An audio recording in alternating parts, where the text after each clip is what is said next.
Emmanuelle Charpentier, ganadora del Premio Nobel en Química, ese es el titular. Pero detrás está la historia fascinante de una científica, de una gran científica, que nunca se conformó. Desde pequeña, en un pueblito en París, ella la tenía clara. Ella dijo, voy a trabajar en el Instituto Pasteur. Llegó a trabajar en el Instituto Pasteur, pero no se quedó ahí. Lo más interesante de ella no es su investigación, no es su premio, sino su mentalidad. Es una mujer valiente que aún con miedo se movió con total libertad, se mudó y defendió y defiende frente a diversos públicos y en diversas plataformas que la ciencia básica es fundamental para la innovación. Así que en este video vamos a ver la historia de Emmanuelle y cómo su curiosidad por estudiar a las bacterias la llevó a descubrir una herramienta que hoy permite editar el ADN y que está transformando la medicina, la agricultura y muchas otras áreas. Esta es la historia de Emmanuelle Charpentier. Hola amigos, soy yo, Jenny Red, bióloga biotech, y este es el tercer video de la serie de mujeres científicas. Y en este tercer video vamos a hablar de Emmanuelle Charpentier. Y perdónenme de corazón por no saber pronunciar bien el apellido Charpentier, porque nunca he sido buena en francés, así que voy a tratar de no decirlo mucho, pero tengan en cuenta que ese es el apellido, ¿sí? Charpentier, es francesa. Y no sé si sea por el apellido o qué, pero me da la sensación de que Emmanuelle no resalta tanto en comparación a Jennifer, a pesar de que ellas dos han ganado el mismo premio Nobel. Y quizás sea porque Emmanuelle es más tímida en comparación a Jennifer, que es una chispita. Pero vale muchísimo la pena hablar de ella y saber de ella, porque es igual de interesante que Jennifer y tiene aspectos que nosotros podemos ver y sentirnos identificadas, interiorizar, incorporar y tomarla como una referente más de mujeres en ciencia. Ahora sí, comencemos. Emmanuelle nació el 11 de diciembre de 1968. Creció en un pueblo al sur de París y era una niña bastante estudiosa que tenía el apoyo de sus papás y que tenía hermanas mayores, que una de ellas entró a la universidad cuando ella era una niña. Entonces creció con la idea y considerando la posibilidad de que ella podía seguir esa vida académica. Esa niña también era bastante curiosa, le interesaban las ciencias, las matemáticas, era muy hábil y ella menciona que a los 12 años, no recuerda bien qué es lo que vio exactamente en el colegio, pero ella regresó a su casa diciendo que iba a trabajar en el Instituto Pasteur cuando fuera grande. Y lo hizo. Años más adelante, ella trabajó en el Instituto Pasteur. Y algunos dirían, ay, es que manifestó. Y otros dirían, no, es que trabajó un montón. Y otros podrían decir, bueno, un poco de ambos. A los 18 años, ella se muda a París a vivir solita para estudiar bioquímica, microbiología y genética en la Universidad Marie y Pierre Curie. Y empezó su trabajo de investigación, aprendió, terminó su licenciatura, hizo su doctorado. Era muy proactiva, le encantaban las ciencias básicas y le encantaba la microbiología. Así que a los 27 años recibió su doctorado en el Instituto Pasteur. Su investigación se centraba principalmente en microbiología médica y también genética. Así que hacía bastante ciencia básica y veía un poco de ciencia aplicada, pero principalmente era ciencia básica. ¿Qué quiere decir esto? Hay normalmente dos tipos de investigación en la ciencia: la investigación básica y la investigación aplicada. La investigación básica es comprender fundamentos, entender procesos, entender cómo funcionan los organismos, por ejemplo en biología. Y como yo les había mencionado en los videos anteriores, si tú comprendes bien algo, si tú entiendes bien cómo es el funcionamiento, puedes modificarlo. Y ahí entra la ciencia aplicada, que la ciencia aplicada ya es utilizar todos estos conocimientos que se tienen para poder aplicarlo en algo real, en algo tangible, en algo que se pueda ver, algo que tenga resultados inmediatos, visibles. Por ejemplo, la vacuna. La vacuna es un gran ejemplo del resultado de la ciencia aplicada. Pero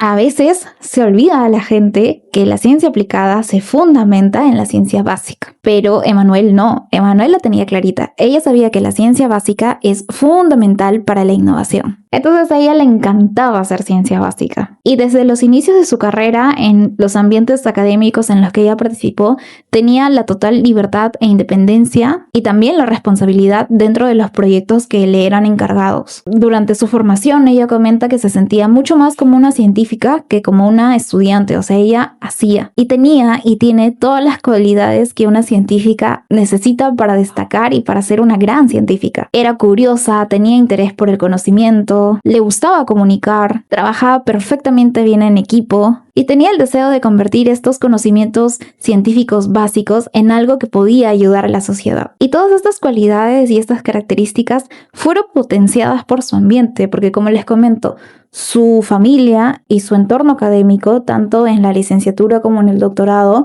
la alentaba a eso. Y ella comenta que en ningún momento sintió que las mujeres no podían realizar lo mismo que los hombres. Y eso la hizo más segura, más confiada en sus capacidades, más confiada en sus decisiones y le hizo mucho más perseverante. Y esa confianza hizo que, a pesar de que tuviera miedo en algunas circunstancias, se lanzara. Por ejemplo, en las oportunidades de intercambio que tuvo. Cuando ella acabó su doctorado en Francia, tenía la posibilidad de quedarse a hacer un postdoctorado ahí o de irse a otro país a hacer su postdoctorado, su investigación. Y ella comenta que le era cómodo quedarse en Francia.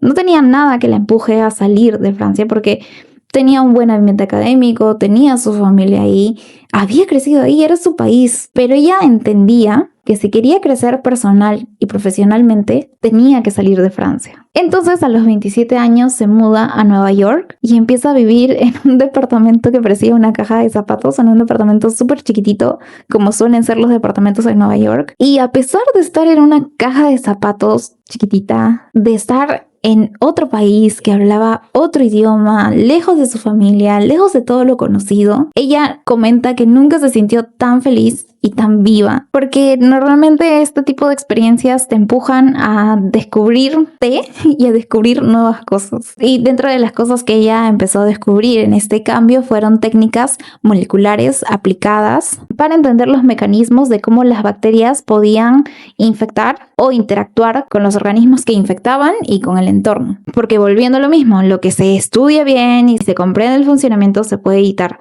Si tú comprendes cómo es una infección bacteriana en humanos, puedes evitarla. Y esa era la idea. Pero se dio cuenta de que faltaban herramientas moleculares más precisas para poder hacer estudios en células humanas. Ahí había una barrera, ahí había como un límite, un gap tecnológico que no permitía que se hiciera este tipo de investigaciones con mucha facilidad. Entonces esto se le quedó en la mente a Manuel, dijo, acá hay algo que falta, y se lo guardó hasta que ya más adelante ella como que hizo algo para remediar ese gap. Ya con 34 años, 7 años después, ella dice, ok, ya estuve bien de Estados Unidos, me regreso a Europa, pero no regreso a Francia. No. Ella se va a la Universidad de Viena en Austria a armar su propio laboratorio, su propio grupo de investigación, también en microbiología, obviamente. Y como estaba viendo todos estos mecanismos de infección de las bacterias y cómo regulaban las bacterias estos procesos de infección, al hablar de regulación, se tiene que hablar de ARN, algo que vimos en el video de Jennifer, ¿recuerdan? El ARN es una molécula versátil que participa en procesos de regulación. Entonces, como ella estaba investigando procesos de regulación, ineludiblemente iba a llegar al ARN. Ella estaba estudiando en particular una bacteria patógena de humanos, Streptococcus pyogenes, y en esa bacteria ella identificó dos ARNs particulares, el ARN CRISPR y el ARN TRA. Y estos dos ARNs son partes de un sistema conocido como CRISPR-Cas9, que no se entendía muy bien cómo funcionaba, pero que ya después, con su trabajo y con el trabajo de distintos investigadores, se pudo entender cómo era este funcionamiento. Que voy a ampliar un poco más en el tema, en el video específico de CRISPR,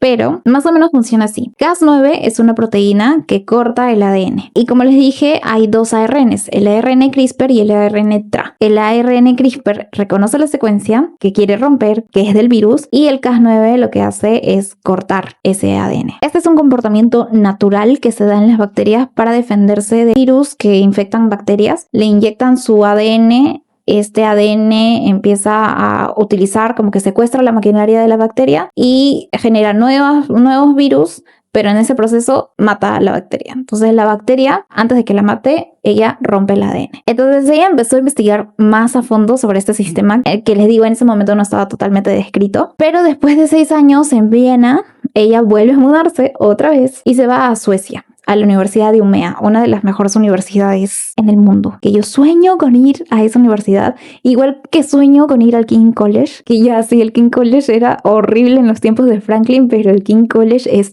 épico. Como ya les conté en el video de Jennifer, ella se conoce Emanuel se conoce con Jennifer en Puerto Rico en el 2011 y después de conocerla empieza a trabajar de forma colaborativa con ella para desarrollar esta herramienta que es el CRISPR-Cas9. Ya se entendía muy bien cómo era el funcionamiento de este sistema, entonces lo que ellas hicieron era unir, ya no tener dos ARN, sino unirlo todo en un solo ARN, que es el ARN guía en CRISPR-Cas, que ya es una sola molécula de ARN que tiene una parte para reconocer y una parte para llamar o unirse a la proteína Cas. Todo este sistema de CRISPR-Cas se publicó en el 2012, pero ella no se quedó ahí, obviamente, ella siguió investigando. Y en el 2013 se vuelve a mudar, esta vez se muda a Alemania. Algo particular de ella que me llama mucho la atención es que se muda bastante, o sea, se ha mudado bastante. Se va a Estados Unidos, luego de Estados Unidos se va a Viena, luego de Viena se va a Suecia y luego de Suecia se va a Alemania. Y en esas mudanzas es como que ha mudado su laboratorio, ha mudado su vida, ha mudado todo. Y suena chévere, pero también es algo difícil porque es como que tienes que encontrar el equilibrio. Un equilibrio entre serte fiel a ti misma, en no olvidar tus raíces, en no desapegarte de todo y adaptar todo lo nuevo, y eso versus a que tienes que respetar el nuevo lugar al que estás llegando, que tienes que integrarte al nuevo lugar y que tienes que estar abierta a nuevas ideas, a nuevas formas de hacer las cosas, a nuevas mentalidades, a nuevas idiosincrasias. Entonces, este equilibrio no es fácil de conseguir, pero Emanuel menciona que ha trabajado mucho en eso y que es como que uno de sus plus. No me sorprendería que en unos años Emanuel se vuelva a mudar. No tiene miedo a esos retos. Y eso me parece tan admirable porque dejar tu país atrás no es sencillo. Ella ahorita ya está en Berlín. En el 2018 fundó su instituto en la unidad Max Planck para la ciencia en patógenos. Obviamente sigue haciendo microbiología. En el 2020 gana su premio Nobel. Hace historia en los premios Nobel al ganar una categoría compartida únicamente por mujeres en química. Eso no había pasado antes. Es algo nuevo, es algo único y es algo que alienta a muchas chicas, que me alentó mucho a mí en su momento. Ella tiene dos banderas. Una de sus banderas es la ciencia básica, defender la ciencia básica, defender el financiamiento de la ciencia básica, porque como les digo, ahora la ciencia que está más interconectada y que está conectada con las empresas, mucho del financiamiento que viene a las investigaciones es para ciencias aplicadas, es para investigaciones que den resultados rápidos, que se pueda ver ya los resultados de las investigaciones. Emanuel lo que hace es defender eso, es decir, oye, ¿cómo quieres hacer ciencia aplicada si no tienes la ciencia básica? Ahí hay una pata que no va a sostener una mesa que tú quieres que funcione. Entonces habla de eso, esa es una de sus grandes banderas. Y la otra bandera que tiene es la misma que tiene Jennifer Doudna, las dos están ahí de la manito agarrando la misma bandera, que es defender la regulación ética de CRISPR, porque es una técnica con mucho potencial para hacer cosas buenas, pero también con mucho potencial para hacer cosas malas. Ella, siendo la investigadora que está detrás de ese desarrollo, se hace responsable y habla sobre eso. Jennifer Doudna y Emmanuelle Charpentier han cambiado la humanidad. O sea, no son simples científicas, son científicas que van a pasar a la historia. Que en 10, 20 años se va a hablar de ella incluso más de lo que ahora se habla de Watson y Crick. No es poca cosa lo que han hecho, y el que hayan tenido ese potencial para llegar a hacer una investigación de esa magnitud también tiene influencia de su entorno, de cómo han sido educadas, de cuánta libertad se les dio, de cuántas oportunidades se les dio. Entonces, parte de estas historias y parte de hablar de esto es fomentar este tipo de libertad, de confianza para las niñas y para las mujeres. Y se habla específicamente de mujeres y de niñas porque en estos grupos a veces no se les da eso en comparación a otros grupos. Otra cosa que también resalto mucho de Emanuel es su valentía para abrazar la incomodidad al cambio. Esta renuencia a tomar cambios drásticos en nuestra vida parte del miedo. Y algo que ella mencionó en una entrevista que vi es que uno siempre va a tener miedo. Uno, como una científica y como una mujer científica, en muchos momentos vas a tener miedo, pero tienes que tener seguridad de tus capacidades, seguridad de tu investigación, seguridad en tus resultados, seguridad y confianza en tu trabajo y en tu potencial. Entonces me quedo con eso de Emanuel. Y en el próximo video vamos a hablar ya de una científica un poco más local, una científica peruana. Así que nos vemos en el próximo video. ¡Chao!